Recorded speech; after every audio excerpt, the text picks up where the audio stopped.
ദേശീയപാതയിൽ അപകടങ്ങൾ ഒന്നിനു പുറകെ ഒന്നായി വർദ്ധിക്കുകയാണ്.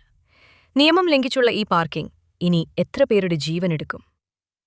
അമിതവേഗവും അനധികൃത പാർക്കിംഗുമാണ് ദേശീയപാതയിലെ വില്ലന്മാർ.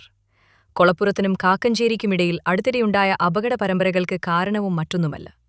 അമിതവേഗതയിൽ പാഞ്ഞെത്തുന്ന വാഹനങ്ങൾക്ക് വശങ്ങളിൽ നിർത്തിയിട്ടിരിക്കുന്ന വണ്ടികൾ പെട്ടെന്ന് തിരിച്ചറിയാൻ കഴിയുന്നില്ല. ബ്രേക്കിട്ട് നിർത്താൻ ശ്രമിക്കുമ്പോഴേക്കും ദുരന്തം സംഭവിച്ചിട്ടുണ്ടാകും.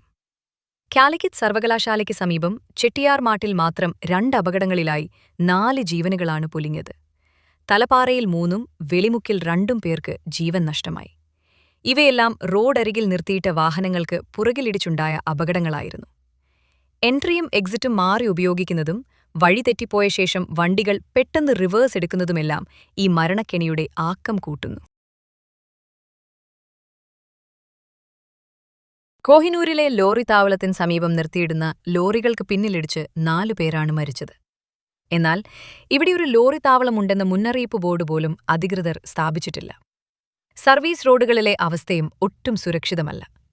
ചേലാരിയിലും മേലെ ചേലാരിയിലും ലോറികളും ഓട്ടോറിക്ഷകളും സർവീസ് റോഡ് കൈയടക്കി പാർക്ക് ചെയ്യുകയാണ്.